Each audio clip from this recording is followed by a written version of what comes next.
നിങ്ങളൊക്കെ എൻ്റെ പഴയ സബ്സ്ക്രൈബേഴ്സ് ആണോ അതോ പുതിയ ആളുകളാണോ? ഒരു 5 വർഷം മുമ്പൊക്കെ തൊട്ട് എൻ്റെ ഒപ്പം കൂടി എൻ്റെ വീഡിയോ കാണുന്ന ആരെങ്കിലും ഈ വീഡിയോ കാണുന്നുണ്ടെങ്കിൽ ഒന്ന് കമൻ്റ് ഇടണേ. എനിക്ക് ഈ സുഡാപ്പികളുടെ ഉണ്ണിയാർച്ച എന്നുള്ള പേര് കിട്ടിയത് എങ്ങനെയാണെന്ന് നിങ്ങൾക്കറിയാമോ? ഞാനിന്ന് അതിൻ്റെ കഥ പറയാം. ജീവപര്യന്തം ശിക്ഷയും പോക്സോ വകുപ്പുകളിലായി 40 വർഷം വീതമുള്ള ശിക്ഷയും അദ്ദേഹം അനുഭവിക്കേണ്ടി വരും. അവിടുന്ന് ചോദിക്കുക, കുട്ടിയെ ഉപദ്രവിച്ച മാമനാണോ, നമ്മുടെ മദ്രസയിലുള്ള മൊയ്ലിയാറാണോ, പപ്പമാഷ അല്ലാലോ എന്നുള്ള ചോദ്യങ്ങളാണ് അവിടുന്ന് ചോദിക്കുന്നത്. പല ഘട്ടത്തിലും ഈ പ്രതിയെ രക്ഷപ്പെടുത്താനുള്ള ശ്രമങ്ങൾ ഉണ്ടായെന്ന വലിയ ആരോപണങ്ങൾ, അതിനുള്ള ശ്രമങ്ങൾ നമ്മൾ കണ്ടതാണ്. അധ്യാപകനായ പ്രതിയായ BJP നേതാവ് ജീവപര്യന്തമാണ് ശിക്ഷ. കൈകെട്ടി വായിൽ തുണി തിരികെയെന്ന് കുട്ടി പറയാനുണ്ടായ സാഹചര്യം ഇതേപ്പറ്റി പഠിച്ചു. ആ കുട്ടി അത് കളവായി പറഞ്ഞതാണെന്ന് മനസ്സിലായി. 2020 ഏപ്രിൽ 3 എനിക്കൊരു മെസ്സേജ് കിട്ടാണ്. ഒരു റഷീദൊക്കെയാണ് മെസ്സേജ് അയച്ചത്. വളരെ അത്യാവശ്യമായിട്ടൊരു കാര്യം സംസാരിക്കാനുണ്ട്, ഫോൺ നമ്പർ ഒന്ന് തരുമോ എന്നായിരുന്നു ആ മെസ്സേജ്. എനിക്ക് എല്ലാ ദിവസവും ഇങ്ങനത്തെ കുറേ മെസ്സേജുകൾ കിട്ടുന്നുണ്ട്. ഞാൻ ആദ്യം തന്നെ ഫോൺ നമ്പർ കൊടുത്തില്ല, എന്താ കാര്യം ഇവിടെ പറയൂ എന്നൊക്കെ ഞാനൊരു ഇൻട്രൊഡക്ഷൻ അവിടെ സംസാരിച്ചു. അപ്പോൾ അദ്ദേഹം പറഞ്ഞു, ഒരു കൊച്ചു കുഞ്ഞിനെ അധ്യാപകൻ പീഡിപ്പിച്ചൊരു കേസുണ്ട്. അപ്പോൾ ഞാൻ ഭയങ്കര നിസ്സാരമായിട്ട് പറയാം, അതിനിപ്പോൾ എന്താ പോലീസിൽ പരാതി കൊടുക്കൂ, കേസ് എടുക്കുമല്ലോ എന്ന്. അപ്പോൾ അദ്ദേഹം ഭയങ്കര വേദനയോടുകൂടി എന്നോട് പറഞ്ഞു, പാനൂരിൽ പോലീസ് സ്റ്റേഷനിൽ പരാതി നൽകിയിട്ട് ഇന്നേക്ക് 17 ദിവസം കഴിഞ്ഞു. പ്രതി BJP-കാരനായതുകൊണ്ട് BJP തൃപ്പങ്ങോട്ടൂർ പഞ്ചായത്ത് പ്രസിഡന്റ് ആയിരുന്ന കടവത്തൂർ മുണ്ടത്തോട് കുറുങ്ങാട്ട് ഹൗസിൽ K. പത്മരാജനെ ഇതുവരെ പോലീസ് അറസ്റ്റ് ചെയ്തിട്ടില്ല എന്ന് പറഞ്ഞു. അപ്പോൾ എനിക്ക് ആ കേസിന്റെ ഗൗരവം മനസ്സിലായി. സംഘപരിവാർ അധ്യാപക സംഘടനാ ജില്ലാ നേതാവായിരുന്നു പ്രതി പത്മരാജൻ. ഏഷ്യാനെറ്റ് മാത്രമാണ് ഒരു ചെറിയ വാർത്ത നൽകിയിരുന്നത്. ഒരു 10 വയസ്സുള്ള കുഞ്ഞിന്റെ കാര്യത്തിനാണ് സഹായം ചോദിക്കുന്നത്. സുനിതയ്ക്ക് കേട്ടിട്ട് വിശ്വാസം വന്നാൽ മാത്രം സഹായിച്ചാൽ മതി എന്ന് അദ്ദേഹം പ്ലീസ് പ്ലീസ് എന്നൊക്കെ പറഞ്ഞു എന്നോട്. ഞാനൊരു അമ്മയാണ്, ഞാനൊരു സ്ത്രീയാണ്, അതിലുപരി ഞാനൊരു മാധ്യമ പ്രവർത്തകയാണ്. ഞാൻ റഷീദ് കെക്കിൻ്റെ ഫോൺ നമ്പർ കൊടുത്തു. അദ്ദേഹം എന്നോട് സംസാരിച്ചു, എനിക്ക് കാര്യങ്ങൾ ബോധ്യം വന്നു. അന്ന് മുതലാണ് ഞാൻ പാലത്തായി കേസിൽ വീഡിയോ ചെയ്യുകയും നിരന്തരം സംസാരിക്കുകയും ചെയ്തു തുടങ്ങിയത്. പിന്നീട് മുഖ്യധാരാ മാധ്യമങ്ങളിലൊക്കെ ഈ വിഷയം വലിയ വാർത്തയായി, എല്ലാവരും വലിയ പ്രാധാന്യത്തോടെ ഏറ്റെടുത്തു. ഞാൻ എന്നും വാർത്ത ചെയ്യുന്നതൊക്കെ ഞാൻ നിർത്തി, കാരണം അവർ ചെയ്യുന്നുണ്ടായിരുന്നു. അന്ന് മുതലാണ് പാലത്തായി കേസിൽ ആ കുഞ്ഞിനൊപ്പം നിന്നതിനാണ് സംഘികൾ എന്നെ സുഡാപ്പികളുടെ ഉണ്ണിയാർച്ച എന്ന് വിളിക്കാൻ തുടങ്ങിയത്. പിന്നീട് ഞാൻ ചെയ്ത വീഡിയോകളിൽ മിക്കതും എന്തോ കാരണം കൊണ്ട് ശബ്ദമില്ലാത്തവരുടെ ശബ്ദമായി മാറാനുള്ള എൻ്റെ ചില ശ്രമങ്ങളായിരുന്നു. ഒരു ഹിന്ദു രാഷ്ട്രത്തിൽ ന്യൂനപക്ഷവും ദളിതരും സ്ത്രീകളും കുഞ്ഞുങ്ങളും അനുഭവിക്കുന്ന നീതിരാഹിത്യത്തെക്കുറിച്ചാണെന്ന് തോന്നുന്നു ഞാൻ നിരന്തരം സംസാരിച്ചു. അങ്ങനെ അവരെന്നെ നിരന്തര സുഡാപ്പികളുടെ ഉണ്ണിയാർച്ച എന്ന് വിളിക്കാൻ തുടങ്ങി. ആദ്യമൊക്കെ എനിക്കതിൽ വലിയ അസ്വസ്ഥയുണ്ടായിരുന്നു, സങ്കടം ഉണ്ടായിരുന്നു, വിഷമം ഉണ്ടായിരുന്നു. അപ്പോഴൊക്കെ ഞാൻ ഈ 10 വയസ്സുകാരിയുടെ മുഖം മനസ്സിൽ ഓർത്തെടുക്കാൻ ശ്രമിക്കും. അവൾക്കൊപ്പമാണ് നിൽക്കേണ്ടത് എന്നതിൽ അന്നും ഇന്നും എനിക്കൊരു സംശയവുമില്ല. എന്തുകൊണ്ടാണ് നമ്മൾ ഇന്ന് ഇതൊക്കെ സംസാരിക്കുന്നത്? പാലത്തായി കേസിൽ Thalassery protection of children sexual offence special court POCSO കോടതി വിധി പറഞ്ഞു. നിരപരാധിയെന്ന് ഉന്നത പോലീസ് ഉദ്യോഗസ്ഥർ വരെ പറഞ്ഞ ഒരു പ്രതി പത്മരാജൻ ഇപ്പോൾ ജീവപര്യന്തമാണ് ശിക്ഷ. BJP-കാരനായ RSS-കാരനായ അധ്യാപകൻ പത്മരാജൻ എന്ന പപ്പനെ മരണം വരെ ജീവപര്യന്തം ശിക്ഷ വിധിച്ചു. പത്മരാജനെ സർവീസിൽ നിന്ന് നീക്കം ചെയ്യാൻ വിദ്യാഭ്യാസ മന്ത്രി ഉത്തരവിട്ടു. ഇന്നലെ 5 വർഷങ്ങൾക്ക് ശേഷം റഷീദൊക്കെ വന്ന് എന്നോട് സംസാരിച്ച് വീണ്ടും സ്നേഹത്തിൽ, സത്യത്തിൽ എനിക്ക് കണ്ണ് നിറഞ്ഞു പോയി. അദ്ദേഹം എന്നെ ഇപ്പോഴും ഓർക്കുന്നല്ലോ എന്നോർത്തിട്ട് റഷീദൊക്കെ എൻ്റെ അടുത്ത് ഇന്നലെ വന്നില്ലെങ്കിൽ ഞാൻ ഈ പഴംപുരാണം പറയുന്ന വീഡിയോ ഒന്നും ചെയ്യില്ലായിരുന്നു കേട്ടോ. എന്തെല്ലാം പ്രതിസന്ധികൾ തരണം ചെയ്താണ് ആ കുഞ്ഞും കുടുംബവും ഇവിടെ ഈ വിധി വരെ എത്തിയത് എന്നത്. അപ്പൊ ഞാൻ ഇന്നലെ ഒന്ന് ഓർത്തു, ആ കുഞ്ഞ് ജനിക്കുന്നതിന് മുമ്പ് മരിച്ചതാണ് അവളുടെ വാപ്പ. എത്രയോ കഷ്ടപ്പെട്ട് ജീവിക്കുന്ന അവളെ അധ്യാപകൻ എന്ന പ്രിവിലേജ് ഉപയോഗിച്ച് LSS സ്കോളർഷിപ്പ് പഠിപ്പിക്കാം എന്ന വ്യാജേന അയാൾ കൂട്ടിക്കൊണ്ടുപോയി ഉപദ്രവിക്കുകയായിരുന്നു. ഒരു അധ്യാപകനും ഒരു കുഞ്ഞിനോടും ചെയ്യാൻ പാടില്ലാത്ത കൊടും ക്രൂരകൃത്യമായിരുന്നു അത്. പെൺകുട്ടിയെ പത്മരാജൻ പീഡിപ്പിക്കുന്നു. അതിനുശേഷം കുട്ടി സ്കൂളിൽ പോകാതാകുന്നു. കുട്ടിയുടെ ഉമ്മയുടെ അനിയത്തി വിളിച്ചുകൊണ്ട് പോയിട്ട് എന്താണ് പ്രശ്നം എന്ന് ചോദിക്കുന്നു. കുട്ടി പീഡന വിവരം തുറന്നു പറയുന്നു. അന്നു മുതൽ ഇന്ന് വരെ ആ മൊഴിയിൽ ആ കുട്ടി പാറ പോലെ ഉറച്ചു നിന്നത് കൊണ്ടാണ് പത്മരാജൻ ഇന്ന് ശിക്ഷിക്കപ്പെട്ടത്. പത്മരാജൻ പീഡിപ്പിച്ചതായി പെൺകുട്ടി ചൈൽഡ് ലൈനിൽ മൊഴി നൽകിയത് 2020 മാർച്ച് 17-നാണ്. പീഡന തീയതി കുട്ടിക്ക് ഓർമ്മയേ ഇല്ലായിരുന്നു, ഏതോ ഒരു തീയതി ഏകദേശം അറിയുള്ളൂ. അതോടെ പോലീസ് എന്ത് ചെയ്തു എന്ന് വെച്ചാൽ അധ്യാപകൻ ലീവ് എടുത്ത ദിവസം കൃത്യമായി കുട്ടിയെ പീഡിപ്പിച്ച ദിവസമായി മൊഴിയിൽ എഴുതി ചേർത്തു. പോലീസ് എഴുതി ചേർത്ത തീയതി മുതൽ കേസ് ദുർബലമായി, കള്ളക്കേസാണെന്ന് വന്നു. അന്നു മുതൽ കേസ് അട്ടിമറിക്കാനുള്ള ശ്രമങ്ങൾ തുടങ്ങി. കുട്ടിയുടെ മൊഴിയിൽ വൈരുദ്ധ്യമെന്ന ആരോപണമുയർന്നു. ഉയർന്ന പോലീസ് ഉദ്യോഗസ്ഥനായ ശ്രീജിത്ത് IPS കുട്ടിയെക്കുറിച്ച് മോശമായി സംസാരിക്കുന്ന ഓഡിയോ ക്ലിപ്പ് പുറത്തു വന്നു.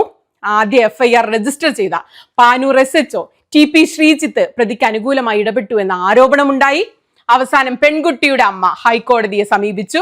2020 ഒക്ടോബർ 20 ഹൈക്കോടതിയുടെ നിർദ്ദേശപ്രകാരം പുതിയ അന്വേഷണ സംഘമുണ്ടായി. അവസാനം ആ കുഞ്ഞിന് നീതി കിട്ടിയിരിക്കുന്നു. റഷീദ് ഖാൻ 2020 ഏപ്രിലിൽ അന്ന് എന്നോട് പറഞ്ഞ ചില കാര്യങ്ങൾ അഭിമുഖമായി ഞാൻ എടുത്ത് നമ്മളുടെ യൂട്യൂബ് ചാനലിലൂടെ 5 വർഷം മുമ്പ് പ്രസിദ്ധീകരിച്ചതിൽ നിന്ന് ചില ഭാഗങ്ങൾ ഇന്ന് ഈ ദിവസം നമുക്ക് എല്ലാവർക്കും കൂടി ഒന്ന് കേട്ടാലോ? എന്നോട് സംസാരിക്കുമ്പോൾ അന്ന് പലപ്പോഴും അദ്ദേഹം തൊണ്ടയിടറി വിങ്ങി കരയുന്നുണ്ടായിരുന്നു. കുട്ടി സ്കൂളിൽ നിന്ന് കുറേ ദിവസം ലീവായിരുന്നു. സ്വാഭാവികമായിട്ടും സ്കൂളിൽ നിന്ന് ലീവായ സമയത്ത് ഒരു ചില്ലറ അസ്വസ്ഥതകൾ പ്രകടിപ്പിക്കുക, വയറ്റുന്ന വേദന, പനി ഇതൊക്കെ ആയിട്ട് ഇങ്ങനെ നിൽക്കുമ്പോൾ കുട്ടിയുടെ ഉമ്മാൻ്റെ അനുജത്തി വീട്ടിലേക്ക് താമസിക്കാൻ വേണ്ടിയിട്ട് ക്ഷണിച്ചിട്ട് അവിടെ ചെന്നപ്പോഴാണ് കുട്ടി അവിടുത്തെ കുട്ടികളോട് കാര്യങ്ങൾ പറയുന്നത്. ഇങ്ങനെ നല്ല സ്കൂളാ മോളെ, അത് ഞങ്ങളൊക്കെ പഠിച്ച സ്കൂളാണ്, പഴയ സ്കൂളാണ് എന്നൊക്കെ പറഞ്ഞ സമയത്ത് കുട്ടിയുടെ ഉമ്മാൻ്റെ അനുജത്തി ഈ കാര്യം പറഞ്ഞപ്പോൾ അതാണ് പറഞ്ഞിരിക്കുന്നത്. അവിടെയുള്ള മാഷ് ബടക്കാന്ന്, ഞങ്ങളെ നാടൻ ഭാഷയിൽ പറഞ്ഞ ബടക്ക് എന്ന് പറയും, ബടക്കാന്ന് അയാൾ അങ്ങനെ എന്നൊക്കെ പറഞ്ഞപ്പോൾ ഇവർ വളരെ ഈ ഉമ്മാൻ്റെ അനുജത്തി വളരെ സമാധാനത്തോടു കൂടിയിട്ട് എല്ലാം ചോദിച്ചിട്ട് മനസ്സിലാക്കുക ചെയ്ത്. അപ്പോഴത്തേക്ക് മാസം 1.5 കഴിഞ്ഞിരുന്നു. പിന്നീട് അവർ കേസുമായി മുന്നോട്ട് പോകാൻ തന്നെ തീരുമാനിച്ചു. സന്ധ്യ കഴിഞ്ഞ സമയത്താണ് ഞങ്ങൾ ഇതിൻ്റെ കുട്ടീൻ്റെ ഉമ്മാൻ്റെ അനുജത്തിൻ്റെ വീട്ടിൽ നിന്ന് കുട്ടീനെയും കൂട്ടിയിട്ട് മാമൻ്റെ വീട്ടിലേക്ക് വരുന്നു. എന്തെന്നാ ചെയ്യേണ്ടതെന്നുള്ള ആകെ പകച്ചു നിൽക്കുന്നൊരു സമയമാണ്. ഒരു പിടിയുമില്ല എന്തെന്നാ ചെയ്യേണ്ടത്. കാരണം എന്ന് പറഞ്ഞാൽ ആകെ ഒരു പിരിമുറുക്കം, മാനസികമായിട്ടൊരു പിരിമുറുക്കം ഞങ്ങൾക്കൊക്കെ. ഞാനുണ്ടായിരുന്നു, എൻ്റെ കൂടെ ഒരു മുഹമ്മദ് എന്ന് പറഞ്ഞിട്ട് വേറൊരാളുണ്ടായിരുന്നു. മൊത്തത്തിലൊരു എന്തെന്നാ ഇത് ആരോട് പറയുക, എങ്ങനെയാണ് ഇതിൻ്റെ കേസ് ഡീൽ ചെയ്യുക, എന്തെന്നാ ചെയ്യേണ്ടതെന്നുള്ള ഒരു ഭയങ്കര ഒരു മാനസിക സമ്മർദ്ദം. വീട്ടിലാണെങ്കിൽ കരച്ചിൽ. എല്ലാവരെയും സമാധാനിപ്പിച്ചു. അതായത് അറിഞ്ഞ ദിവസം രാത്രിയാണെന്ന് അറിഞ്ഞിരുന്ന പിറ്റേന്ന് രാവിലെ കാര്യങ്ങൾ മൂവ് ചെയ്യുകയായത്. ഈ DYSPൻ്റെ അടുത്ത് പോയി അവിടെ പെറ്റീഷൻ കൊടുത്തു. ചൈൽഡ് ലൈനിൻ്റെ പ്രവർത്തകർ പെറ്റീഷൻ എഴുതി തന്നു, അതും കൊടുത്തു. പിന്നീടാണ് പാനൂർ പോലീസ് സ്റ്റേഷനിൽ സ്വാഭാവികമായിട്ടും DYSP ട്രാൻസ്ഫർ ചെയ്യുമല്ലോ കേസ്. CI ശ്രീജിത്ത് കേസ് ഏറ്റെടുക്കുന്നു. അദ്ദേഹം ഞങ്ങളോടൊരു ചോദ്യവും ചോദിച്ചിരുന്നു. പാനൂർ പോലീസ് സ്റ്റേഷനിൽ വിശ്വാസം ഇല്ലാത്തത് കൊണ്ടാണോ നിങ്ങൾ DYSPയുടെ കയ്യിൽ നേരിട്ടിട്ട് കൊടുത്തത്? ഒരു പരിധിവരെ അത് സത്യം ഇപ്പം തോന്നുന്നു. പക്ഷേ അന്നേരം ഞാൻ അത്ര ചിന്തിച്ചിട്ടില്ല ഈ ഒരു വിഷയം. ഞങ്ങളോടൊരാൾ പറഞ്ഞു, നിങ്ങൾ DYSPൻ്റെ അടുത്ത് നേരെ പോയിട്ട് കേസ് കൊടുക്കലാണ് നല്ലത് എന്നൊരാളൊരു ഉപദേശം തന്നിരുന്നു. ആ ഒരു ബേസിലാണ് ഞങ്ങൾ പോയത്. പാനൂർ പോലീസ് സ്റ്റേഷൻ, നമ്മൾ ഈ പോലീസ് കേസോ കാര്യങ്ങളോ നമുക്ക് ഇത് ഒന്നും അറിയാത്തൊരു വ്യക്തികളാണ്. ഈ പ്രത്യേകിച്ചിട്ട് എപ്പോഴും പോലീസ് സ്റ്റേഷനിൽ കയറി നിറങ്ങുന്ന കുറേ ആൾക്കാരുണ്ടല്ലോ, അതുപോലെ ഇല്ല എന്ന് തന്നെ വേണേൽ പറയാം. അത് കഴിഞ്ഞു. പാനൂർ പോലീസ് അന്വേഷണമായി, സ്കൂളിൽ വരുത്തായി, വീട്ടിൽ വന്നു, സ്കൂളിൽ വന്നിട്ട് ചോദ്യം ചെയ്തു. എന്നതിന് ശേഷം പാനൂർ ഒരു ദിവസം സ്കൂളിൽ വന്നിട്ട് കുട്ടീനെയും കൊണ്ട് ഈ ക്രൈം ലൊക്കേഷനും കാര്യങ്ങളൊക്കെ CI സാർ അന്വേഷിച്ച് കണ്ടുപിടിച്ച് അതിലതൊക്കെല്ലാം ചെയ്തിട്ട് പറഞ്ഞ് വിളിക്കാം എന്നും പറഞ്ഞിട്ട് വിട്ടു. ഞാൻ മെഡിക്കലിന് പോകണം, വിളിക്കാം എന്നും പറഞ്ഞിട്ട് ഞങ്ങളിങ്ങ് വീട്ടിലേക്ക് വന്നു. 1 മണിക്കൂർ കഴിഞ്ഞപ്പം വിളിച്ചിട്ട് പറഞ്ഞ് കൂത്തുപറമ്പ് പോയിട്ട് മെഡിക്കൽ ചെയ്യണം എന്ന് പറഞ്ഞു. ഞങ്ങൾ വീണ്ടും വിട്ടു. ഒരു ലേഡി പോലീസിൻ്റെ കൂടെ ഞങ്ങൾ കൂത്തുപറമ്പ് പോയി. കൂത്തുപറമ്പിൽ നിന്ന് അവിടെ ചെന്ന് നോക്കുമ്പോൾ ഡോക്ടറില്ല. അവിടുന്ന് തിരിച്ച് നേരെ തലശ്ശേരി ഹോസ്പിറ്റലിൽ പോയി. തലശ്ശേരി ഹോസ്പിറ്റലിൽ അവിടെ ചെന്നപ്പോൾ ഡോക്ടർ വീട്ടിലല്ല, ഡോക്ടറെ കൂട്ടിക്കൊണ്ടുവന്നു. ഡോക്ടർ ചെക്കൊക്കെ ചെയ്തതിന് ശേഷം ഭയങ്കര ബ്രൂട്ടലായിട്ട് ചെയ്തിനല്ലോ എന്ന് മാത്രമാണ് പറഞ്ഞിരിക്കുന്നത്. റിപ്പോർട്ട് പോലീസുകാരടുത്ത് കൊടുക്കുകയും ചെയ്തു. അങ്ങനെ തന്നെ നേരെ തന്നെ പിന്നെ പോയിരിക്കുന്ന മട്ടന്നൂർ കോടതിയിലേക്കാണ് 164 കൊടുക്കാൻ വേണ്ടിയിട്ട്. 164 തന്നെയല്ലേ മാഡം പറയുക? എല്ലാവരും പറഞ്ഞിട്ട് ഞാനും പഠിച്ചതാണ്. ഈ ഒരു സംഭവം ഇന്നലെയാണ് പഠിച്ചിരിക്കുന്നത് 164 കൊടുത്തു. നമ്മൾ ആരെയും ജഡ്ജി അദ്ദേഹത്തിൻ്റെ റൂമിലേക്കോ എവിടെയും വീട്ടിൻ്റെ കോമ്പൗണ്ടിൽ പോലും പ്രവേശിച്ചില്ല. കോമ്പൗണ്ടിന് പുറത്ത് എന്ന് തന്നെ വേണേൽ പറയാം. അവിടെ ചെന്ന സമയത്ത് കുട്ടീനെ അങ്ങ് വിളിപ്പിച്ചു. കുട്ടിയോട് കുറേ നേരം സംസാരിച്ചു, മൊഴി കൊടുത്തു. കുട്ടീനെ ഇങ്ങ് വിട്ടെന്ന് കുട്ടിയുടെ ഉമ്മാരുടെ അനുജത്തിനോട് പറഞ്ഞെന്ന് പറഞ്ഞാൽ ബ്രൂട്ടലായിട്ട് കുട്ടിയെ ഉപദ്രവിച്ചിട്ടുണ്ടല്ലോ എന്നാണ് ജഡ്ജി ഒരു കമൻറ്റ് പറഞ്ഞിരിക്കുന്നത്. ഒരു മാസം കഴിഞ്ഞാണ് അറസ്റ്റ് ഉണ്ടായത്. അതിനിടയിൽ നിങ്ങൾ ആരെയൊക്കെ നീതിക്ക് വേണ്ടി സമീപിച്ചു? നിങ്ങൾ ഏതെല്ലാം വാതിലുകളിൽ മുട്ടി? അതാണ് മെയിൻ ഇഷ്യൂ. 6ാമത്തെ ചോദ്യം, മെയിൻ ഇഷ്യൂ അതാണ്. എന്തുകൊണ്ട്, ആർക്ക് വേണ്ടി, എന്തിന് പോലീസ് ഇത് ചെയ്തു എന്നുള്ള. ഈ കേസ് കൊടുക്കുന്ന 17-ാം തീയതി കേസ് കൊടുക്കുന്നതും കോവിഡിൻ്റെ, അതായത് ലോക്ക്ഡൗൺ വരുന്നതിൻ്റെതുമായിട്ട് 4 ദിവസത്തെ ഗ്യാപ്പ് ഉണ്ടായിരുന്നു. അവിടെ 17, 30 ആ ഒരു കാലയളവിൽ പോലീസിൻ്റെ മൂക്കിൻ തുമ്പത്തും ഇവരുണ്ടായിരുന്നു. അതായത് PTK എന്നാണെന്ന് പറഞ്ഞ BJP നേതാവിൻ്റെ അടക്കം അവരെ കൂടെയൊക്കെ കടവത്തൂർ പ്രദേശത്തും ഈ പയ്യടപ്പാലം എന്ന് പറഞ്ഞിട്ട് ഇതിൻ്റെ സ്ഥിരവിഹാര കേന്ദ്രമുണ്ട്, അവിടെയല്ലേ ഈ കക്ഷി ഉണ്ടായിരുന്നു. എന്നിട്ട് പോലീസിനോട് വിവരം പറഞ്ഞിട്ട് പോലും പോലീസ് അത് കേസ് ഇപ്പം പെറ്റീഷൻ കിട്ടിയിട്ടല്ലേ ഉള്ളൂ, കംപ്ലയിൻറ്റ് കിട്ടിയിട്ടല്ലേ ഉള്ളൂ. കംപ്ലയിൻറ്റ് കിട്ടിയ ഉടനെ ഒന്നും അറസ്റ്റ് ചെയ്യാൻ പറ്റില്ല. FIR പിറ്റേന്ന് രജിസ്റ്റർ ചെയ്തു. എന്നിട്ടും വിളിച്ച് പറഞ്ഞപ്പം നോ റെസ്പോൺസ്. അപ്പോൾ ഈ പോലീസ് എന്തിനു വേണ്ടി ഈ കളിച്ച് എന്നുള്ളതാണ്. പിന്നെ നിങ്ങൾ ഏഷ്യാനെറ്റ് ന്യൂസിൽ ഫസ്റ്റിലത്തെ ന്യൂസിൽ തന്നെ കണ്ടതാണ്, വേണുഗോപാൽ സാറ് ഏത് മാളത്തിൽ പോയി ഒളിച്ചാലും ഞങ്ങൾ പൊക്കിയിരിക്കും, പ്രതി കുറ്റം ചെയ്തതെന്ന് ഞങ്ങൾക്ക് നല്ല ബോധ്യമുണ്ട്. ഭയങ്കര സംസാരമായിരുന്നു ഉണ്ടായിരുന്നു. ഒരു 3 ദിവസം കഴിഞ്ഞതിന് ശേഷം ഇദ്ദേഹത്തിൻ്റെ ട്യൂണൊന്ന് മാറിനോ എന്ന് വരെ സംശയിക്കേണ്ടിയിരിക്കുന്നു.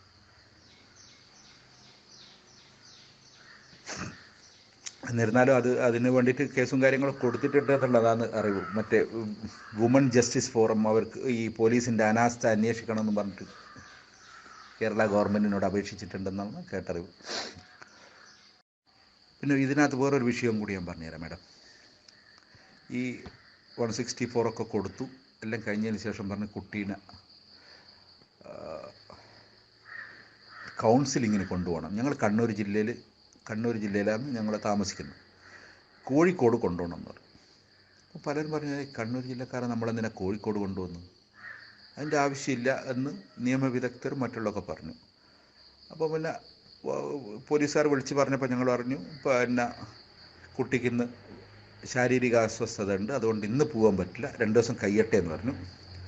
അത് കഴിഞ്ഞതിന് ശേഷം വീണ്ടും പോലീസ് വിളിച്ചു. അപ്പോൾ പല പ്രാവശ്യം പോലീസ് ഇങ്ങനെ വിളിച്ച സമയത്ത് അവർക്കൊരു മുഷിപ്പ് തോന്നണ്ട, അന്വേഷണത്തിനൊരു ഭംഗം വരണ്ട എന്നുള്ള നിലയ്ക്ക് നമ്മൾ നാളെ പോവുക എന്ന് പറഞ്ഞപ്പോൾ അപ്പോഴത്തേക്ക് പഴയ CI ശ്രീജിത്ത് സാറ് ഇവിടുന്ന് ട്രാൻസ്ഫർ ആയിപ്പോയി. അതായത് സ്ഥലം മാറ്റപ്പെട്ടെന്നോ അല്ലെങ്കിൽ മാറിയെന്നോ എന്തെന്നാന്ന് വെച്ചാൽ അത് പറയാം, അത് എങ്ങനെ അതിൻ്റെ ഇത് നമുക്കറിയില്ല. പലരും പറയുന്നു മാറ്റപ്പെട്ടു എന്ന്, പലരും പറയുന്നു മാറിപ്പോയതാണ്. അത് എന്തോ ആയിക്കോട്ടെ, അത് ഓരോ ഇതാണത്. അപ്പോൾ അത് കഴിഞ്ഞ് ഫായിസ് അലി സാർ ഇവിടെ ചാർജ് എടുത്തു. കുട്ടിയും കുട്ടി ഇവിടുന്ന് കോഴിക്കോടേക്ക് പോയി. ഫായിസ് അലി സാറാണ് പോയിരിക്കുന്നത്. കൂടെ CPMൻ്റെ നമ്മുടെ ഏരിയ ബൈജു പാലത്തായി, അഷ്റഫ് കുനിയിൽ, വണ്ണാൻ മഹമ്മൂദ്, മാമൻ അബ്ദുള്ള, കുട്ടിയുടെ ഉമ്മാൻ്റെ അനുജത്തി, ഇവരൊക്കെ ഉണ്ടായിരുന്നു. ഒരു വണ്ടി നിറയെ ആൾ വിത്ത് പോലീസ് പ്രൊട്ടക്ഷനിലോട് കൂടിയിട്ടാണ് പോയിരിക്കുന്നത്. കാരണം പുറത്താർക്കും ഇറങ്ങാൻ പറ്റാത്തൊരവസ്ഥയല്ലേ. നിംഹാൻസ് എന്ന് പറഞ്ഞ് അവിടെ ഡോക്ടർ കൺസൾട്ടിങ്ങും കാര്യങ്ങളൊക്കെ ചെയ്തു. ഒന്നുമില്ല, 2 ആഴ്ച കഴിഞ്ഞിട്ട് കാണണം എന്ന് പറഞ്ഞു. അതിൻ്റെ ക്ലോസ് ചെയ്ത റിപ്പോർട്ട്സ് പോലീസിന് കൊടുത്തു. നമുക്കും എന്തോ ചെറിയ 2 ആഴ്ച കഴിഞ്ഞിട്ട് കാണണം എന്നുള്ളൊരിത് എഴുതിയിട്ട് നമുക്കൊരു പ്രിസ്ക്രിപ്ഷൻ തന്നു. നമ്മൾ അവിടെ എത്തി നോക്കുമ്പോൾ ഇവിടുന്ന് ട്രാൻസ്ഫർ ആയിപ്പോയ CI ഈ നിംഹാൻസ് ഹോസ്പിറ്റലിൽ. അതാ മഹാ അത്ഭുതം. ഒരു കേസിൽ നിന്ന് ചാർജ് ഒഴിവായ ഒരു CI ഇവിടുന്ന് കോഴിക്കോട് എത്തിയപ്പോൾ അവിടെ ഈ നിംഹാൻസിൽ വരേണ്ട ആവശ്യം എന്താ അദ്ദേഹത്തിന്? അയാളാരും വിളിച്ചു വരുത്തിയതോ ഞങ്ങളാരും വിളിച്ചു വരുത്തിയിട്ടില്ല. എന്ത് കാരണത്താൽ അയാൾ വന്നതെന്ന് അറിയില്ല. പിന്നെ അവിടുന്ന് ചോദിച്ച ചോദ്യം എന്ന് പറഞ്ഞു കഴിഞ്ഞാൽ ഒരു ശരിയായ ഒരു എങ്ങനെയാ മാഡത്തിനോട് ഇത് പറയുക? അവിടുന്ന് ചോദിക്കുക, കുട്ടിയെ ഉപദ്രവിച്ച മാമനാണോ, നമ്മുടെ മദ്രസയിലുള്ള മൊയ്ലിയാറാണോ, പപ്പ മാഷല്ലാലോ എന്നുള്ള ചോദ്യങ്ങളാണ് അവിടുന്ന് ചോദിക്കുന്നത്.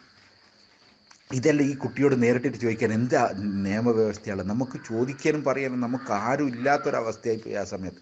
എന്നിരുന്നാലും ഇപ്പോഴും ഈ ഫൈസൽ ബിൻ യൂസുഫ് ഈ ഏഷ്യാനെറ്റിൻ്റെ ലേഖകൻ ലാസ്റ്റ് ചെയ്ത ആ വീഡിയോ, അദ്ദേഹം വിദ്യാർത്ഥിനീൻ്റെ അടുത്തെടുത്ത മൊഴിയും മൊത്തം കേരളം ഒന്ന് ഇളകി മറിഞ്ഞു. അപ്പോൾ നമുക്ക് തോന്നി, മനസ്സിലും ഒരു സന്തോഷമായി. കാരണം എന്താ പറയുക, നമ്മുടെ കൂടെ ആളുണ്ട് എന്നുള്ളൊരു തോന്നൽ വന്നു. എൻ്റെ മോക്ക് നീതി കിട്ടും എന്നുള്ളൊരു ഇപ്പോൾ ഒരു വിശ്വാസമുണ്ട്. പല ഭാഗത്തുനിന്നും ഇങ്ങനെ പല കാര്യങ്ങളും വിളിച്ചിട്ട്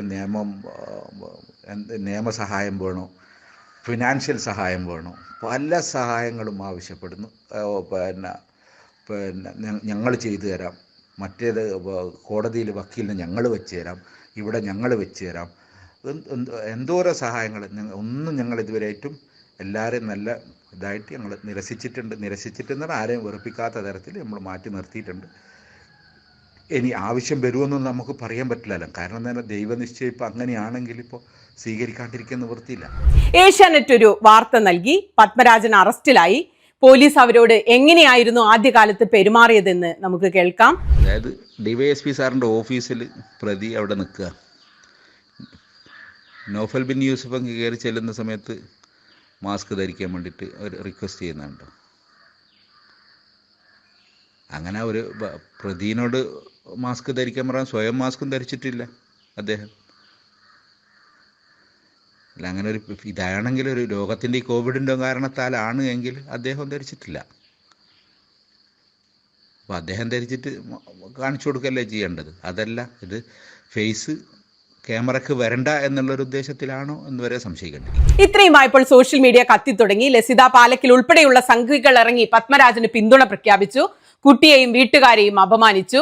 എന്നെയൊക്കെ സൂടാപ്പികളുടെ ഉണ്ണിയാർച്ച എന്ന് വിളിച്ച് അപമാനിക്കാൻ തുടങ്ങി. ലസിത പാലക്കിലും സംഘികളും പച്ച നുണകളുമായി കളം പിടിച്ചു. പാലത്തായി കേസിലെ പപ്പൻ മാഷ് പത്മരാജൻ നിരപരാധിയാണെന്ന് പറഞ്ഞ് വലിയ നിലവിളിയാണ് സംഘപരിവാർ കൂട്ടങ്ങൾ മുഴുവനും. ലസിത പാലക്കൽ ഇന്നലെ ഇട്ട പോസ്റ്റിൽ പറയുന്നത്, കുട്ടി പരാതിയിൽ പറഞ്ഞ സമയം ഇദ്ദേഹം സ്വന്തം അച്ഛനോടൊപ്പം മെഡിക്കൽ കോളേജിലായിരുന്നു എന്ന് പോലീസ് അന്വേഷണത്തിൽ വ്യക്തമായതാണ് എന്നാണ്. പപ്പന്റെ അച്ഛൻ മരിച്ചിട്ട് 10-20 കൊല്ലമായെന്ന് നാട്ടുകാർ തന്നെ ഈ പോസ്റ്റിൽ ചൂണ്ടിക്കാണിച്ചപ്പോൾ അത് തിരുത്തിയിട്ട് കുട്ടി പരാതിയിൽ പറഞ്ഞ സമയം സഹോദരിയെയും കൊണ്ട് മെഡിക്കൽ കോളേജിലായിരുന്നു പോലീസ് എന്ന് അന്വേഷണത്തിൽ വ്യക്തമായതാണ് എന്ന് ഫേസ്ബുക്ക് പോസ്റ്റ് തിരുത്തുകയുണ്ടായി. സത്യത്തിൽ ഇയാളെ ന്യായീകരിക്കുന്നവർക്ക് പോലും അറിയില്ല എങ്ങനെ കള്ളം പറയണമെന്നോ എങ്ങനെ ന്യായീകരിക്കണമെന്നോ ഒന്നും ഇവർക്കറിയില്ല. ഇവരൊക്കെ പറയുന്നത് പച്ച കള്ളമാണ്. സത്യം എന്താണെന്നറിയാൻ കുട്ടിയുടെ വളരെ അടുത്ത ഒരു ബന്ധുവുമായി സംസാരിച്ചു. അദ്ദേഹം പറയുന്നതൊന്ന് കേൾക്കൂ. അതിൽ പറഞ്ഞ മൊത്തം കള്ളത്തരാണ് മാഡം. വെറും ഫാബ്രിക്കേറ്റഡ്. അത് അവിടെയുള്ള ഒരു അധ്യാപകനാണ്. ഇപ്പം അടുത്തായിട്ട് കയറിയതാണ് ഈ കുട്ടിയുടെ ക്ലാസ് ടീച്ചർ. ആ ക്ലാസ് ടീച്ചറെ ഫോൺ എടുത്തിട്ടാണ് ഈ കുട്ടിയുടെ ഫോണിലേക്ക് വിളിച്ചിട്ട് ക്ലാസ്സില്ലാത്ത ദിവസങ്ങളിൽ കുട്ടിയെ LSSൻ്റെ ക്ലാസ് ഉണ്ടെന്നും പറഞ്ഞിട്ട് സ്കൂളിലേക്ക് വിളിപ്പിച്ചിരിക്കുന്നത് ഒരു ദിവസം. ആ ദിവസം 9 മണിക്ക് കുട്ടി അവിടെ എത്തിയിട്ട് സ്കൂളിൽ നിന്ന് കുട്ടീനെയും കൂട്ടിയിട്ട് ഇദ്ദേഹം എലാങ്കോട് വഴി പാനൂർ പോയിട്ട് ഫുഡ് മേടിച്ചു കൊടുത്തു. എന്നതിന് ശേഷം പൊയിലൂർ ഇപ്പോൾ ഈ ഒളിവിൽ നിന്ന് പിടിച്ച സ്ഥലത്ത് അവിടെ കൂട്ടിക്കൊണ്ടുപോയി വൈകുന്നേരത്തെ 3 മണിയാകുമ്പോൾ അന്ന് തിരിച്ചു വിട്ടിരിക്കുന്നു. അത്രയും ക്രൂരനായി ഇയാൾ. ഭയങ്കര പ്ലാനിങ്ങോട് കൂടിയിട്ടുള്ള പരിപാടിയായിരുന്നു. എല്ലാത്തിനും പഴുതടച്ചിട്ട് എന്ന് പറഞ്ഞാൽ മൊബൈൽ റേഞ്ചിന് പുറത്ത് 3 മൊബൈൽ അദ്ദേഹത്തിൻ്റെ കയ്യിലുണ്ടെന്നാണ് കേട്ടറിവ്. പക്ഷേ എങ്കിൽ സ്ഥിരമായിട്ട് ഉപയോഗിക്കുന്ന മൊബൈൽ ഇയാൾ അന്ന് പിന്നെ വടകരയ്ക്ക് എന്തോ ആരെ കയ്യിലോ കൊടുത്തേക്കോ എന്തോ ചെയ്തിട്ട് അന്ന് മൊബൈൽ ഇയാളെടുത്ത് വെക്കാതായിരുന്നു, സ്വന്തം മൊബൈൽ. ഈ കുട്ടി സ്കൂളിൽ ഹാജരാവാത്ത ദിവസങ്ങളിലൊക്കെ ഈ കുട്ടിക്ക് ഹാജർ കൊടുത്തിരിക്കുക, അവിടെ അറ്റൻഡൻസ് കൊടുത്തിരിക്കുക. ഈ പീഡനം കഴിഞ്ഞതിന് ശേഷം കുട്ടി മാനസികമായിട്ടും അതായത് മറ്റുള്ള അസ്വസ്ഥതകൾ കൊണ്ടും കുട്ടി സ്കൂളിൽ പോവാതായിരുന്നു. ആ ദിവസങ്ങളിൽ സ്കൂളിൽ രജിസ്റ്ററിൽ കുട്ടി അറ്റൻഡൻസ് രേഖപ്പെടുത്തിയിരിക്കുന്നു അധ്യാപകർ. ഈ കുട്ടിയും കുട്ടിയുടെ സഹപാഠിയും അവിടെയുള്ള വിശദമായിട്ട് വിവരം പറഞ്ഞിട്ടുണ്ട് അവിടെയുള്ള പല ടീച്ചേഴ്സിനോടും. അതിലൊരു ബീഗം എന്ന് പറഞ്ഞ ലൈല ബീഗം എന്ന് പറഞ്ഞ ടീച്ചറോട് വിശദമായിട്ട് പറഞ്ഞു എന്ന് തന്നെയാണ് പറയുന്നത്. പക്ഷേ ആ സ്ത്രീ വിസമ്മതിക്കുക. അതായത് നമ്മുടെ ഏഷ്യാനെറ്റിൻ്റെ അദ്ദേഹം പോയിട്ട് അവിടെ നിന്ന് ചോദിച്ചിട്ടൊക്കെ സ്ത്രീ ക്യാമറയുടെ മുന്നിലോ അല്ലെങ്കിൽ സംസാരിക്കാനോ കൂട്ടാക്കിയിട്ടില്ല. എങ്ങനെയായിക്കഴിഞ്ഞാലും എൻ്റെ മോൾക്ക്, അതായത് ഈ നാടിൻ്റെ മോൾക്ക് ഒരു നീതി കിട്ടണമെന്നുള്ളത് ഒരാളെയും കരിവാരി തേക്കണം എന്ന് വെച്ചിട്ട് ഒരു ഇതും ചെയ്തിട്ടില്ല. ഇതിനകത്ത് സത്യത. ഈ ചെറിയ മോൾക്ക് എന്ത് രാഷ്ട്രീയ മാഡം? നമ്മൾ ഈ ഒരു ചെറിയ പിഞ്ചു കുട്ടീനെ വെച്ചിട്ട് നമ്മളൊരു കളി കളിക്കുമെന്നുള്ള ആർക്കെങ്കിലും ഒരു ഇത് തോന്നും? ഇത്രയും ചെറിയ ഒരു 9 വയസ്സുള്ള കുട്ടീനെ വെച്ചിട്ട്, അതും അനാഥ പെൺകുട്ടീനെ വെച്ചിട്ട്. ഫസ്റ്റിൽ DYSPക്ക് കേസ് പോയ സമയത്ത് പാനൂർ DYSPക്ക് കേസ് പോയി, പാനൂരിലേക്ക് അത് വന്നു. ഇവിടെ നാട്ടിലൊക്കെ സ്പ്രെഡായി. നാട്ടിൽ സ്പ്രെഡായ സമയത്ത് പിന്നെ പപ്പനെ അറസ്റ്റ് ചെയ്യാമെന്നും പറഞ്ഞിട്ട് ഉള്ള ഇതിനൊരു കമ്മിറ്റിയും കാര്യങ്ങളെല്ലാം കൂടണമെന്നുള്ള അഭിപ്രായങ്ങളൊക്കെ ഇങ്ങനെ വന്നുകൊണ്ടിരിക്കുന്ന സമയത്ത് SDPയുടെ കൂത്തുപറമ്പ് മണ്ഡലം പ്രസിഡന്റ് ഒരു ഹാറൂൺ കടവത്തൂർ എന്ന് പറഞ്ഞിട്ടൊരു ചങ്ങയുണ്ട്. ഇവിടെ കടവത്തൂർ തന്നെയുള്ള അദ്ദേഹത്തിനെ ഈ പപ്പ മാഷ് വിളിച്ചിരിക്കുന്നു. ഇത് ഞാൻ പിന്നെ ഫേസ്ബുക്കിൽ CIAക്കെതിരായിട്ട് പോസ്റ്റ് ചെയ്ത് കഴിഞ്ഞാൽ ആരെങ്കിലും ഒരു ചെറിയ 9 വയസ്സുള്ള കുട്ടീനെ വെച്ചിട്ട് കളിക്കാൻ നോക്കാം മാഡം. അവിടുന്ന് PTK എന്നാണോ എന്ന് പറഞ്ഞിട്ടുള്ള BJPൻ്റെ ആൾക്കാർ ഇവരുമായിട്ടുള്ള, കാരണം വളരെ പിന്നെ ഈ SDPൻ്റെ ആൾക്കാരുമായിട്ട് വളരെ പരിചയമുള്ള കാര്യങ്ങളെല്ലാം ഉള്ള ആൾക്കാരാണ്. ഇതെങ്ങനെയെങ്കിലും ഒന്ന് ഒത്തുതീർന്ന് തരുമോ എന്നുള്ളൊരു ഭാഷ വരെ ചോദിച്ചിട്ടുണ്ടായിരുന്നു. പിന്നെ അതുകൂടാതെ കണ്ടിട്ട് ലീഗിൻ്റെ നേതാക്കളെ അടുത്ത് വിളിച്ചു ചോദിച്ചിട്ട് അവരൊക്കെ നിരാകരിച്ചു. ഈ ഒരു കേസിൽ ഞങ്ങൾ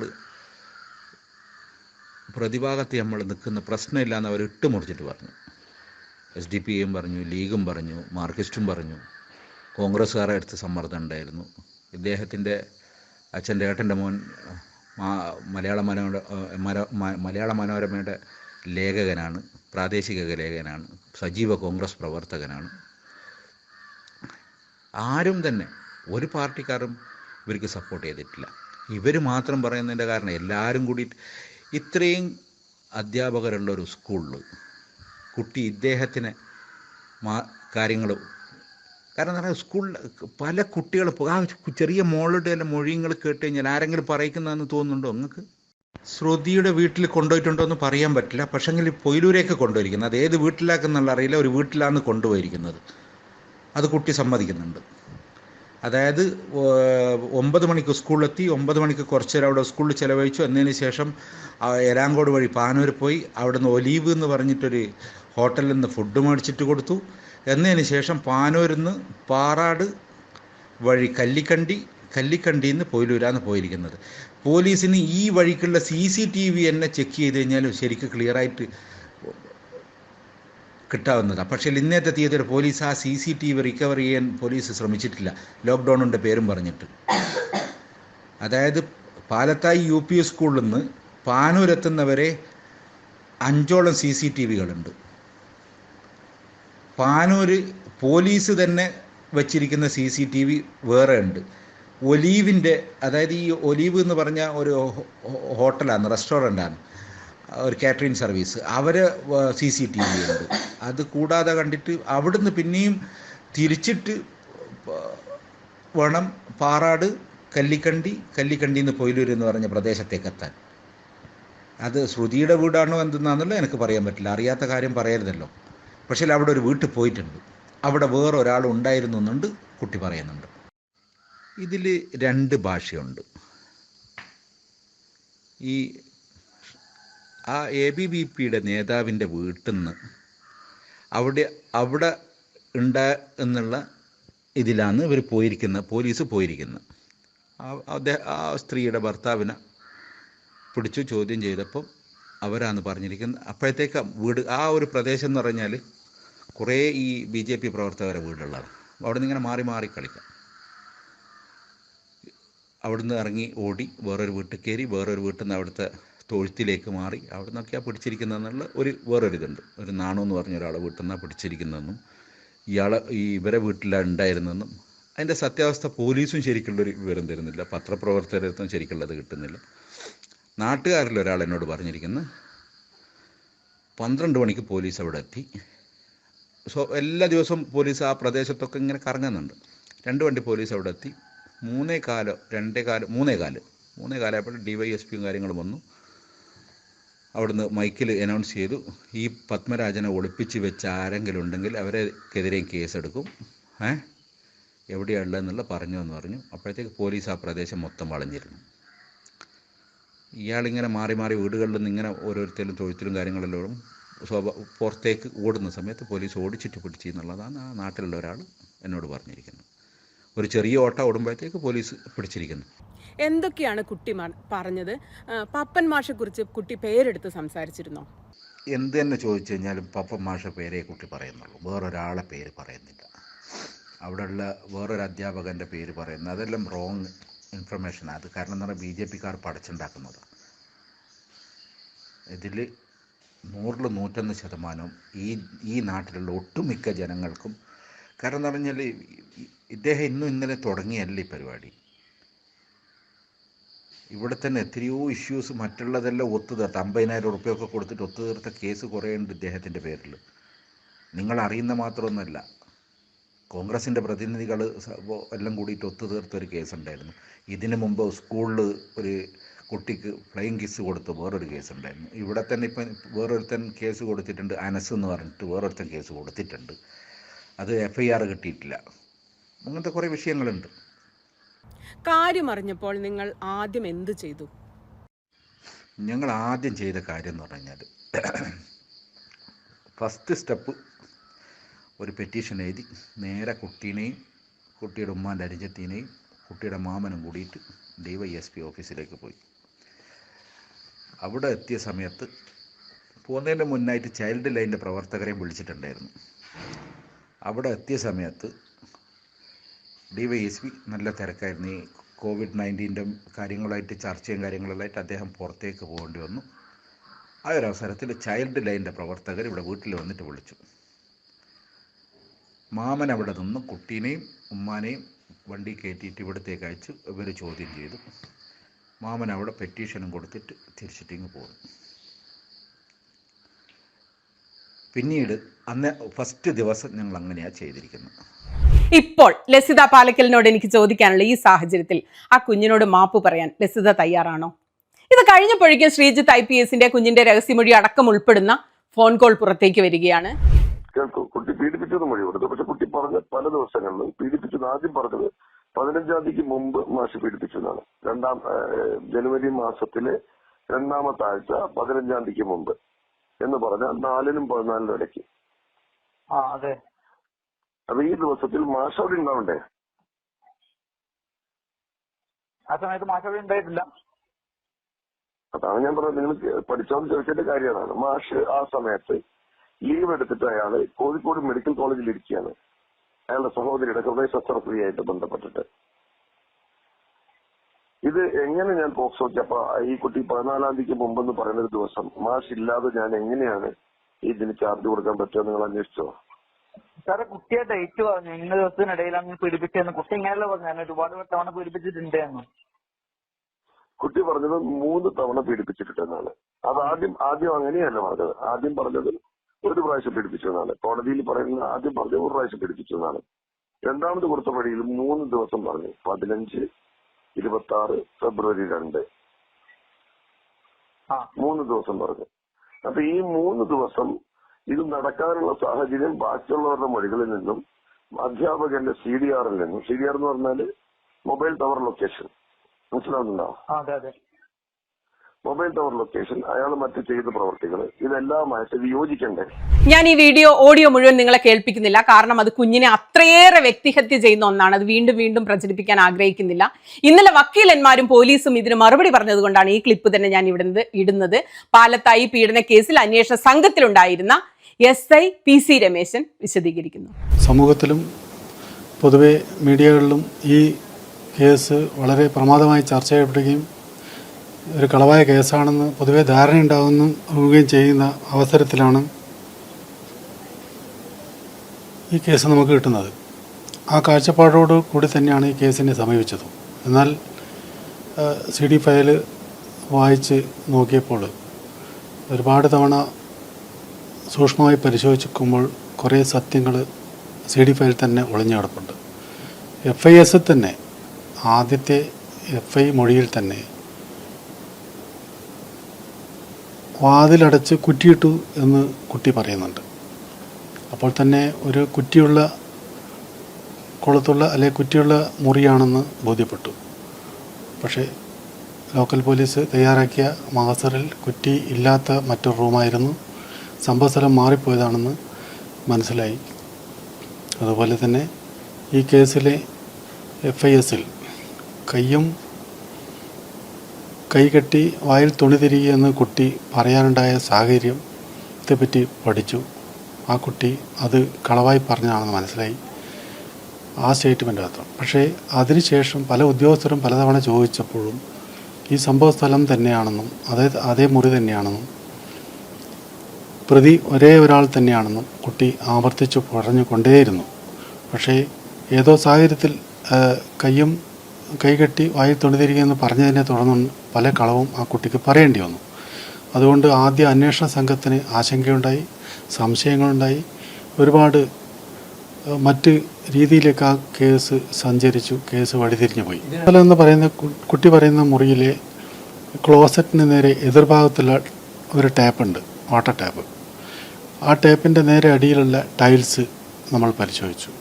കാരണം കുട്ടി ഒരു ദിവസം ഈ പ്രതി കുറ്റം ചെയ്ത ഒരു ദിവസം ബ്ലീഡിങ് വന്നിരുന്നെന്നും ആ പൈപ്പിൽ നിന്നും കഴുകിയിരുന്നെന്നും പറയുന്നുണ്ടായിരുന്നു. അതനുസരിച്ചിട്ട് എന്തെങ്കിലും തെളിവ് കിട്ടുമെന്ന് അറിയാൻ വേണ്ടി ആ ബാത്റൂമിലെ ടാപ്പിൻ്റെ നേരെ താഴെയുള്ള ടൈല് ഇളക്കി പരിശോധിച്ചു. അത് ശാസ്ത്രീയ പരിശോധനയ്ക്ക് വിധേയമാക്കി. സയൻറ്റിഫിക് ഫോറൻസിക്കാരാണ് അത് ചെയ്തത്. അവർക്ക് അതിൽ ഹ്യൂമൻ ബ്ലഡിൻ്റെ അംശം കിട്ടി. ഹ്യൂമൻ ബ്ലഡ് തന്നെ പറയുന്നുണ്ട്. പക്ഷേ ബ്ലഡ് ഗ്രൂപ്പ് തിരിച്ചറിയാനോ അല്ലെങ്കിൽ DNA ടെസ്റ്റിനോ മതിയായ ക്വാണ്ടിറ്റി ഇല്ലാത്തതുകൊണ്ട് മാത്രം അത് കമ്പയർ ചെയ്യാൻ പറ്റിയിട്ടില്ല മാത്രമേ ഉള്ളൂ. മറ്റ് ഹ്യൂമൻ ബ്ലഡ് തന്നെയാണ്. മറ്റ് ആ റൂമിൽ ഹ്യൂമൻ ബ്ലഡ് മറ്റു തരത്തിൽ വരാനുള്ള യാതൊരു സംഭവവും നമുക്ക് കിട്ടിയിട്ടുമില്ല. ശ്രീജിത്ത് IPSന്റെ ഓഡിയോ പുറത്തു വന്നപ്പോൾ അന്ന് ഞാൻ ചെയ്ത ഒരു വീഡിയോയിൽ നിന്ന് കുറച്ച് ഭാഗം ഒന്ന് കേൾപ്പിക്കാം. ലൈംഗിക പീഡനത്തിന്റെ ട്രോമയുമായിട്ടാണ് മാർച്ച് 17 പാലത്തായിലെ ആ 4ാം ക്ലാസ്സുകാരി പോലീസിന് മുന്നിലെത്തിയത്. ചോദ്യം ചെയ്യലുകളുടെയും മൊഴി കൊടുക്കലുകളുടെയും ഒക്കെ കടുത്ത ദിവസങ്ങളായിരുന്നു പിന്നീട് അവളുടെ മുന്നിൽ. ആദ്യം പോലീസ്, പിന്നെ ക്രൈംബ്രാഞ്ച്, ഇടയ്ക്ക് മജിസ്ട്രേറ്റ്, കൗൺസിലർമാർ, സൈക്യാട്രിസ്റ്റുകൾ. അതെല്ലാം കഴിഞ്ഞ് 4 മാസങ്ങൾക്ക് ശേഷം അവളിപ്പോൾ മറ്റൊരു വിചാരണയിലാണ്. ക്രൈംബ്രാഞ്ച് IG S ശ്രീജിത്തിന്റെ ഒരു ഓഡിയോ ടേപ്പാണ് കാണുന്നവർക്കെല്ലാം അവളെ ചോദ്യം ചെയ്യാനും വിചാരണ ചെയ്യാനും ഇപ്പോൾ അവസരം നൽകിയത്.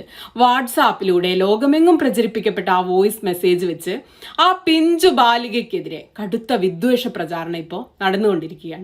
7 കാരണങ്ങൾ കൊണ്ട് ആ ഓഡിയോ ടേപ്പ് കുറ്റകരമാണ്. 1, കേസ് അന്വേഷണത്തിന് നേതൃത്വം നൽകുന്ന IG തന്നെ ലൈംഗിക പീഡന കേസിലെ ഇരയുടെ സ്വഭാവഹത്യ നടത്തി. 2, പ്രതിക്ക് രക്ഷപ്പെടാനുള്ള ലൂപ്പ് ഹോൾസ് അദ്ദേഹം തന്നെ വിശദമായി ഇതിലൂടെ പറഞ്ഞു കൊടുക്കുന്നു. 3, അന്വേഷണം പൂർത്തിയാവുകയോ കോടതി തീർപ്പാക്കുകയോ ചെയ്യും മുമ്പ് പ്രതി നിരപരാധിയാണെന്ന് അദ്ദേഹം സ്ഥാപിക്കുന്നു. 4, അന്തിമ കുറ്റപത്രം നൽകുന്നതിന് മുമ്പ് ഇര മജിസ്ട്രേറ്റിന് മുന്നിൽ നൽകിയ രഹസ്യമൊഴി അദ്ദേഹം പുറത്താക്കി. 5, അന്വേഷണ ഡയറിയിൽ നിന്നും പ്രതിഭാഗത്തിന് ഒരിക്കലും കിട്ടാനിടയില്ലാത്ത തന്ത്രപ്രധാനമായ വിവരങ്ങൾ അദ്ദേഹം പരസ്യമാക്കി. 6, ലൈംഗിക പീഡന കേസുകളിലെ സുപ്രീം കോടതിയുടെ മാർഗനിർദ്ദേശങ്ങൾ അദ്ദേഹം പച്ചയായി ലംഘിച്ചു. 7, ഇരയ്ക്കെതിരായ സൈബർ പ്രചാരണത്തിന് അന്വേഷണ ഉദ്യോഗസ്ഥൻ തന്നെ നേതൃത്വം നൽകുന്ന ഒരു സാഹചര്യമുണ്ടായി. ഇങ്ങനെയൊക്കെ ആയിരുന്നു ആ കുഞ്ഞിനൊപ്പം നമ്മൾ സഞ്ചരിച്ചത്, നീതിക്ക് വേണ്ടി പോരാടിയത്. ഇങ്ങനെയൊക്കെ തന്നെയാണ് എല്ലാ വിഷയങ്ങളിലും ഞാൻ നിലപാടെടുക്കുന്നത്, ശബ്ദമില്ലാത്തവരുടെ ശബ്ദമായി മാറാൻ ഞാൻ ശ്രമിക്കുന്നത്. ഈ യാത്രയിൽ എൻ്റെ കൂടെ നിൽക്കുന്ന എല്ലാവരോടും ഹൃദയം നിറഞ്ഞ സ്നേഹം. എനിക്കറിയില്ല എങ്ങനെയാണത് പറയേണ്ടത്. നിങ്ങളാണ് എൻ്റെ കരുത്ത്, നിങ്ങൾ തരുന്ന പിന്തുണയാണ് എൻ്റെ ശക്തി. അപ്പൊ ഇതുവരെ ചാനൽ സബ്സ്ക്രൈബ് ചെയ്യാത്തവരൊക്കെ സബ്സ്ക്രൈബ് ചെയ്ത് ഈ യാത്രയിൽ കൂടെ പോരണം. ഇതുപോലെ കുറേ കാലങ്ങൾക്ക് ശേഷം പല വീഡിയോകളും നമുക്ക് ഇതുപോലെ കഥകളും ചരിത്രവും ഒക്കെ പറയാനുണ്ടാകും. എല്ലാവരോടും സ്നേഹം.